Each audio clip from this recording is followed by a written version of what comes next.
Adani Hindenburg case के मामले में भारतीय रिजर्व बैंक यानी आरबीआई के पूर्व गवर्नर रघुराम राजन ने सेबी को लेकर बड़ा बयान दिया है।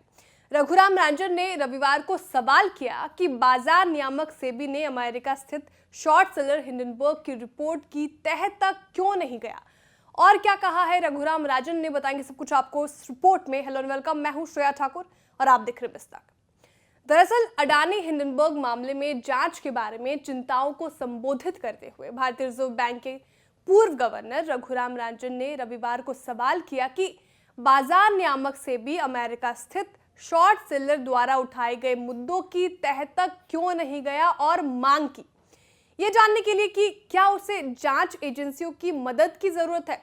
राजन ने पीटीआई को दिए गए एक इंटरव्यू में ये कहा कि सेबी अभी तक मॉरिशस के उन फंडों के तह तक क्यों नहीं गया है जो अडानी के शेयरों को अपने पास रखते हैं और व्यापार करते हैं।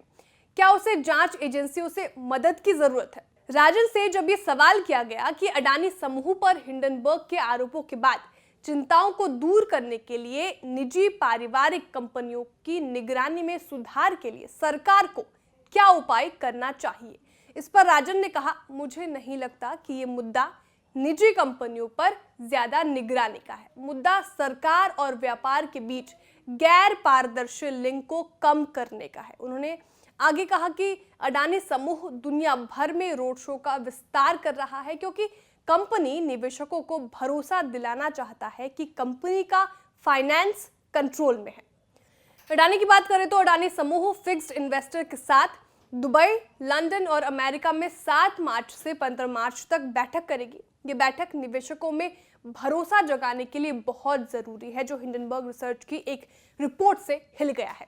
इस रिपोर्ट के बाद से अडानी समूह की वैल्यू $150 बिलियन तक कम हो गई और बॉन्ड की कीमतों में गिरावट दर्ज की गई है।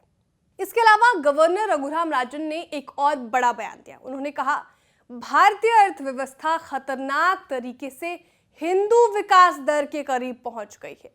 उन्होंने निजी क्षेत्र के निवेश में कमी, उच्च ब्याज दरों और वैश्विक वृद्धि की सुस्ती पड़ती रफ्तार का जिक्र करते हुए ये बयान दिया है।